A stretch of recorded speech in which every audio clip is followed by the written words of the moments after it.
being better utilized, I think, goes along with kind of freeing up lines of communication. A lot of times we tend to conduct ourselves through emails and through OrgSync, and for the vast majority of students who benefit from the Student Organizational Fund, they don't really check their email a lot. They really don't deal a lot with OrgSync. So I think the best way that we could do is continuing talks with organizations by going to their meetings and seeing what their needs are, as well as having an open forum, whether it be 2-3 times a semester, just to kind of figure out what the needs are, because the Student Organizational Fund money is for student organizations so that they can thrive. The way I would go about promoting the Student Organizational Fund is by hosting a student organizational workshop where these student organizations could come to the workshop and learn about how they can utilize the funding that they can receive from SGA, which is $850. A lot of student organizations do not know how they can use SGA financially as a resource, so that workshop will basically be a chance for them to find out how they can utilize the money and the different discretions of how they can use the money, with $600 for travel and supply expenses, and as well, which if you hit that $600 mark, then the rest of the money will be used for supplies or travel expenses. So just hosting a workshop to allow them.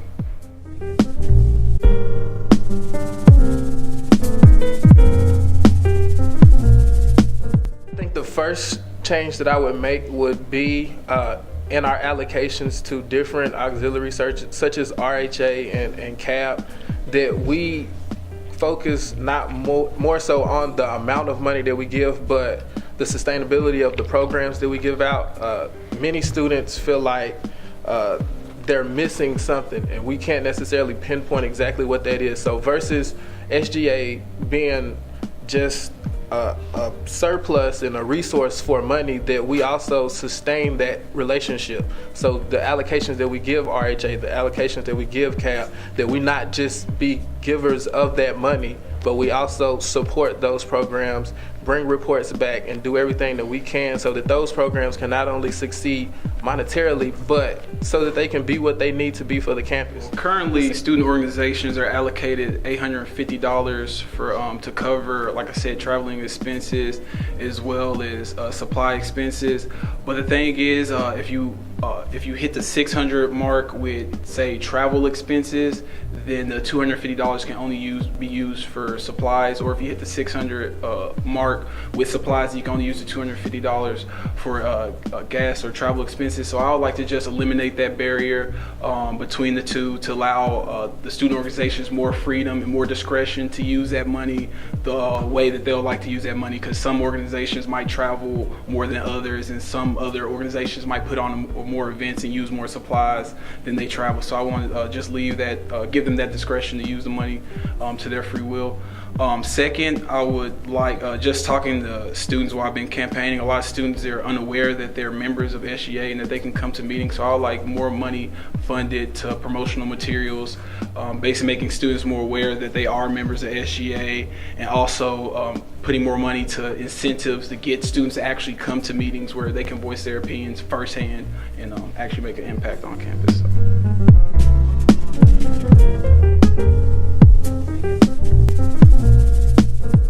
I would go with an event, and since we have the luxury of welcoming a new chancellor to our campus, I know in 2006 when Chancellor Brown was brought here, he and his wife did a program that was similar to dinner or lunch with the chancellor. Basically the entire university, especially those who stay on campus, got to come out and not only see their leader as their leader, but get to know him as a person. When I got here, he was one of the main people who made an impact on me. And I think we have a privilege in having Dr. Engel come in, that we're all going to be learning together. And I think the best thing that SGA could do event-wise is, we can't promote ourselves as a community and as a family, and that's the field that we want to have at this university, if we don't welcome our students to who their leader is. And so I would want to do something along the lines of what they did in 2006, which is a dinner, lunch, breakfast, some type of not informal meeting with the new chancellor, so that students can know what he stands for, what he's against, and what he's going to do to make your college experience better. Well, today on behalf of my coalition Impact, I hosted an event called Create Your Own Platform. It was basically allowing students, giving them a chance to create their own platform, giving them a chance to voice their concerns about UTC and things that they'll like to see implemented at UTC. And after checking some of their responses, I got numerous responses from students saying that they want SGA to sponsor more events that involve hands-on activities with faculty and students. So just being an advocate for the students, I like to push for more hands-on programs with faculty and students. Also, I got some responses from students who stay off campus. They said that they're not too aware of that of events that are going on campus since they stay off campus. So I like to just take advantage of just the technology. It's 2013, take advantage of technology. Maybe have SGA sponsor something like the text message system we have in case of emergencies. Maybe we could sponsor a text messaging system with for events that are going on that student organizations are hosting on campus for students who are off campus and might not get word of the events going on. Also, I would like SGA to sponsor more programs with like Big Brothers Big Sisters, UTC Gear Up, and also Pause program with the young kids, because I mean kids are the future.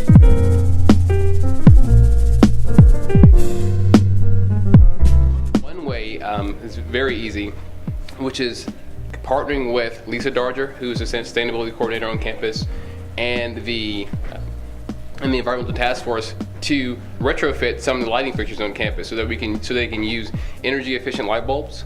And so that's very simple. That's as simple as going and replacing some of those light fixtures, getting the funding to do that through the environmental task force, and then putting that plan into place. Another thing we talked about also was impacting campus culture. If you were around maybe last year, we did a thing called Go Green and Go Dark. And so it's encouraging students to turn your lights off in your rooms. Just simply flip the switch off. And so that saves energy on our campus, but also asking for specific departments and different buildings, academic buildings on campus. For impact, sustainability is an important goal for us as well. We think it can save a lot of money, and that will be able to be used by the university in other ways. In order to do this, we want to work with university committees that are already set up to help see where we can become more sustainable, work with them. And contrary to popular belief, the three of us, we don't know everything. We don't have the perfect solution to every single problem. So going back to our second platform of impact is going to be accessibility and accessibility and visibility by the students. Just talking to them, saying, hey, what do you think we can do to become more sustainable? I think that that's something that we need to come together as a campus and create a campus master plan for. What a master plan is basically it's a 5 to 10 year goal of this is what we want to look like, and then how are we going to get there. And so you work on this master plan. And so for a sustainability master plan, that means you get together your environmental task force, the campus observations committee from SGA, EDGE, which is a sustainability group on campus. You get all those people together and you start having a conversation of, okay, this is something that we're all invested in, something that we're all interested in, and what do we want to look like as a campus in 5 years or 10 years.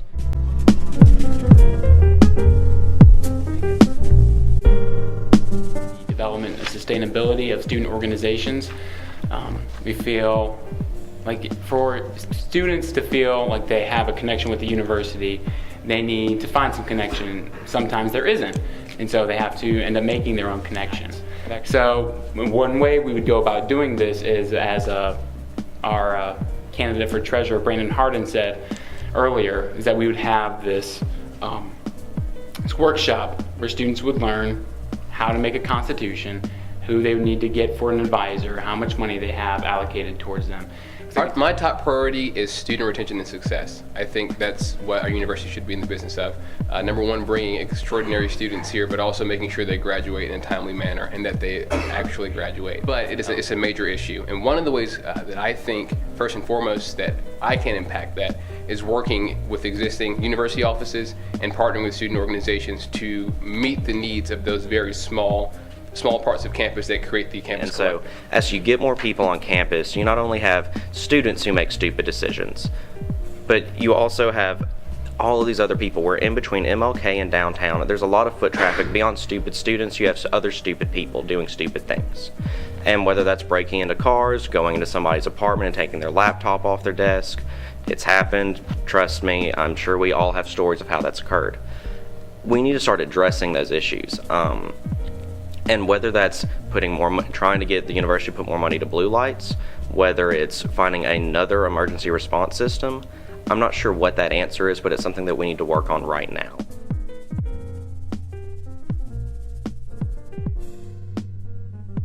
Three words to me are: one, engaged. Second would be leadership. And then the last, I think, is beautiful. All right, those three words that I think about are inviting, diverse, and home. I think the three words that describe UTC are scenic, growth, and don't jump me, let me explain myself, and boring.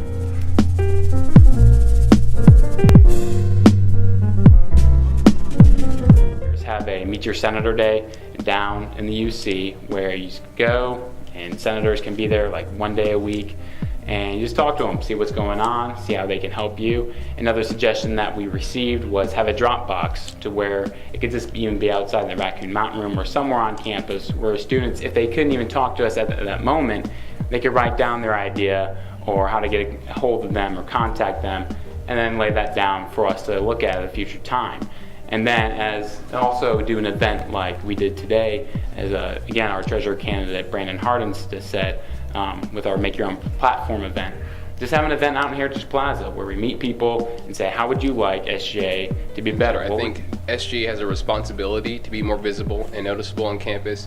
And one of the ways I would like to do that is to have a public forum. I partner with the University Academic Affairs Committee Chair to actually poll students to ask their opinion on the issue before we pursued it. We got 268 responses giving us the go-ahead to get it done. But I think it's so important that we ask the students first, is this an important issue to you before we move forward?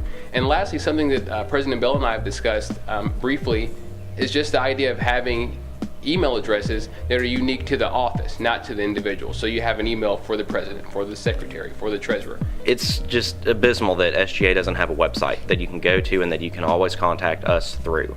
That there's no way to go and say, this is who my president, my vice president, and everybody else is. And there should be a way for students to be able to post on there or email us, contact us through that says, this is an issue, yada, yada, yada, that I'm dealing with, X, Y, and Z. That there needs to be that line of communication there that's readily accessible, that everyone can get to, and it needs to be on UTC's site.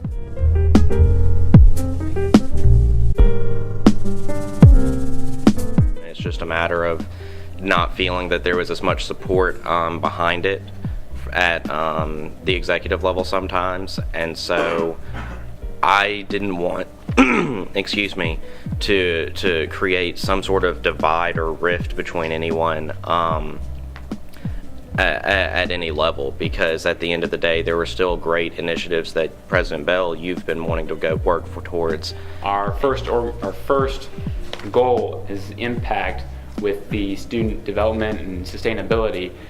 When I first came out for the Student Organization Fund, to have a limit of 500 instead of 600 for either travel or supplies to use. And then some senators and myself and SGA said that's not going to work. I mean, we would prefer 850, but again, we knew it was going to compromise in that situation was better than to really fight for the 850. So we worked at 600.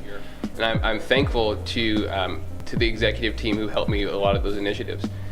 When I talk about the idea of being more policy driven, though I could not create a policy affairs committee because constitutionally then I wouldn't have the ability to do that, but I have pushed for substantial policy initiatives for the release of the quantitative data from the student course evaluations. I've drafted a resolution working with members of SGA, drafting a report to send to Faculty Senate to actually impact substantial policy initiatives on campus.